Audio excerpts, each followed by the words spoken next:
신의 소리를 들려준 작곡가 모차르트에 대한 얘기입니다. 자, 모차르트는 1756년에서 1791년까지 살았던 사람이고요. 35세에 사망했습니다. 4살에 피아노를 연주하고 5살에 작곡을 했으며 6살부터 유럽의 여러 도시로 연주여행을 다니면서 음악 천재의 자질을 발휘했던 모차르트는 35년의 짧은 생을 살았지만 죽는 날까지 음악에 대한 열정을 불태워 아름답고 경쾌한 선율이 흐르는 600여 곡의 위대한 작품을 남겼습니다. 자, 이런 모차르트의 생을 우리가 좀 보면서 교훈들이 어떤 것들이 있는지 좀 살펴보는 것도 도움이 될 것 같습니다. 태어나자마자 마법에 딱 걸리는 아기들이 있는데 1756년 1월 27일에 오스트리아의 잘츠부르크에서 태어난 아기인 모차르트의 귀에는 아름다운 소리음악이 들어갔답니다. 궁정음악가였던 아버지, 그리고 밤마다 포근한 자장가를 불러주던 어머니, 막 피아노를 배우기 시작한 누나 난네르의 소리까지 음악은 늘 모차르트의 집안을 채우고 있었습니다. 4살 때 누나 난네르의 피아노 연습을 방해하던 모차르트는 누나의 연습곡을 그대로 따라 쳤고, 음악에 재능이 있는 것을 발견한 아버지가 모차르트에게 피아노를 가르쳤고, 배운 지 1시간 만에 모차르트는 짧은 곡을 쳤답니다. 그 뒤 30분에 미뉴에트를 완벽하게 연주했습니다. 바이올린을 배운 적도 없던 모차르트는 아버지 친구들의 연주에 끼어 바로 바이올린 연주를 해서 아버지는 진지하게 모차르트에게 음악 수업을 하기 시작했어요. 모차르트는 피아노와 바이올린 연습을 아주 좋아했지만 가끔은 호수에서 수영을 하거나 개하고 놀고 싶을 때도 있었어요. 그러나 아버지가 정해준 연습 시간을 다 채우기 전까지는 어림도 없었죠. 그때마다 모차르트는 악기와 맞닿은 제 손에 마음을 풀어놓았어요. 여긴 호수야. 푸른 물이 찰랑거리는 시원한 호수에서 헤엄치고 있어. 누나가 데려온 개가 물에 뛰어들어 찰랑 뛰어들어 나한테 오네. 야호!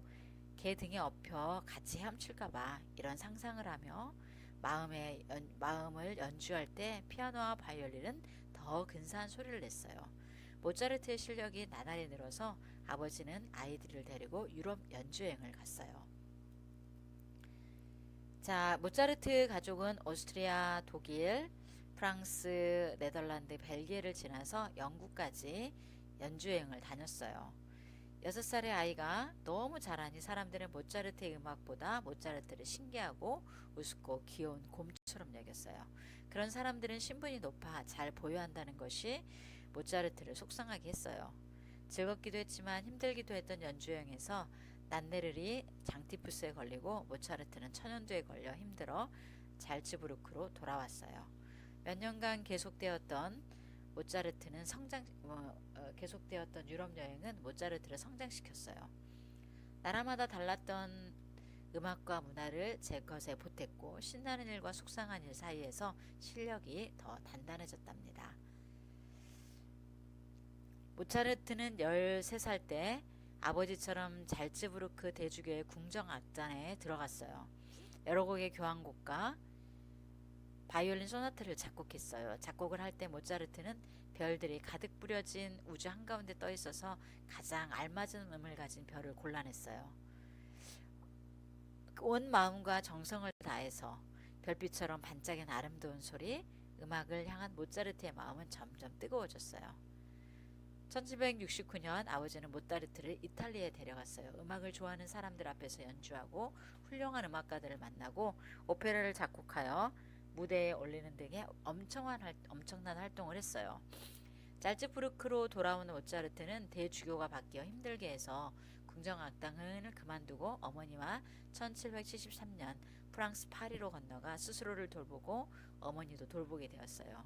그러나 그곳에서 일자리를 구하지 못하고 무시하고 알아주지 못하는 귀족들 때문에 속상했지만 아버지는 야단치고 어머니는 몸이 아파 돌아가시고 모차르트는 다시 잘츠부르크로 돌아와 콜로레도 제주교의 음악가가 될 수밖에 없는 상황이 너무 힘들었어요. 처음으로 뜻을 펼쳤는데 쉽지 않았던 겁니다. 그러나 모차르트는 꿈을 포기할 수가 없었어요. 자유로운 음악가가 되어서 자신의 어떤 음악을 연주하고 싶었던 거고요. 그래서 나름대로 어떤 생각을 가지고 자유로운 음악가가 되어 그런 소망을 품었답니다. 그것이 모차르트의 의지였으니까요. 다시 짤츠부르크로 돌아온 모차르트는 싸워야 할 상대가 많았어요. 아들을 믿어주지 않는 아버지와 모차르트를 무시하고 경멸했던 콜로레도 대주교 같은 귀족들, 그리고 무엇보다 모차르트를 괴롭힌 것은 스스로의 마음이었어요. 궁정음악가가 되어야 하고 자유롭고도 싶은 두 가지 마음에서 모차르트는 끊임없이 불안하고 힘들었어요. 그때 미넨 공정에서 오페라를 작곡해달라는 반가운 부탁이 들어오자 곧장 미넨으로 가서 오페라 작곡에 힘을 다했어요. 감동스러운 곡을 만드는 것은 물론이고 대본, 무대, 가수 등의 연출에도 새로운 방법을 시도하고 오페라 중간에 발레도 추게 하고 대사와 합창곡도 여러 번 늘리고 빛과 그림자를 사용하는 기법도 썼답니다. 그 오페라가 이도메네오랍니다. 어찌나 정성을 들였든지 모차르트는 자신의 손과 머리와 가슴이 그대로 변한 것 같은 오페라 이도메네오를 언제나 최고로 꼽았어요. 이도메네오가 성공하지는 못했지만 자신감을 얻은 모차르트는 콜로레도 대주교에게 돌아가지도 않고 오스트리아 빈에서 새로운 삶을 시작했어요. 인간을 귀하게 만드는 것은 마음이지. 아무리 신분이 높아도 남을 모욕하는 마음에 앞서는 사람이라면 비하른 인간이다. 나의 마음은 나의 의지, 나의 자유, 나의 음악. 나는 귀한 사람이야. 모차르트는 전보다 더 노력했어요. 제자도 받아 음악을 가르치고 새로운 오페라 후궁에서의 탈출을 작곡하고 결혼도 하고, 이렇게 오페라 후궁에서의 탈출은 크게 성공해서 모차르트의 이름을 널리 알렸어요. 그 피가로의 결혼, 돈조바니, 마술피리 등의 오페라를 작곡했어요. 모차르트는 지금까지 작곡해온 모든 음악 방법을 총동원해서 아직 익숙하고 재미있는 서민이든 귀족이든 모든 사람이 마음으로 즐길 수 있는 오페라인 마술피리를 만들었어요. 엄청난 인기였죠. 지금도 그렇고요. 1787년 모차르트는 빈의 궁정가가 됐답니다. 많이 벌고 많이 쓰고 많이 꾸는 모차르트의 살림은 나아지지 않았고 건강이 나빠져서 1791년 부탁받은 진원 미사곡을 완성하지 못하고 12월 5일 세상을 떠났어요. 35세의 나이였습니다. 이런 모차르트의 짧은 생, 오페라를 쓰고 유명한 오페라들을 남기고 자신의 음악을 굉장히 발전시키고 천재 음악가였죠. 처음부터. 그랬던 모차르트의 삶을 통해서 우리가 그 삶의 특징들을 좀 바라본다면 첫 번째는 그런 것 같아요. 그 삶에서 타고난 재능을 발견해주는 사람이 있었어요. 누구였어요? 아버지였답니다.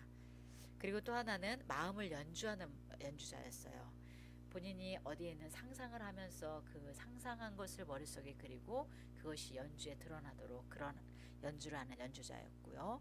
그리고 세 번째로는 피아노와 바이올린 연습을 아주 좋아했어요. 무엇인가 연습을 할 때 발전이 있는 거죠. 그래서 연습을 계속 해나는 것은 성공으로 갈 수 있는, 무엇인가를 잘할 수 있는 지름길이 되는 겁니다. 네 번째로는 유럽 연주여행 등의 여기저기를 다니면서 음악가와 연주를 접했어요. 그러니까 다양한 경험을 쌓았던 거죠. 우리도 다양한 경험을 쌓는 것이 굉장히 중요합니다. 다섯 번째, 불안한 마음, 모차르트를 막는 사람들과 맞서 계속 꿈을 꾸고자 하는 의지를 다짐했어요. 우리가 주위에서 우리를 막는 것들이 많이 있을 수 있죠. 우리의 마음도 힘들고 그 다음에 주위의 환경들도 힘들 때가 있지만 그것과 맞서 싸워서 내가 꿈꾸고 있는 것들을 계속 꿈꿔 나가는 것은 매우 중요한 일이라는 생각이 듭니다. 여섯 번째로 의뢰받은 오페라 작곡을 할 때 새로운 방법을 시도하고 정성을 들여서 마무리했죠. 이거는 그렇죠. 우리에게 주어진 일이 무엇이든지 간에 그 안에 정성을 쏟고 최선을 다하는 것이 필요하다는 것을 보여주는 것입니다. 모차르트의 생을 통해서 여러분들이 새로운 것들을 발견하고 또한 여러분의 삶에 잘 적용하면 좋겠습니다.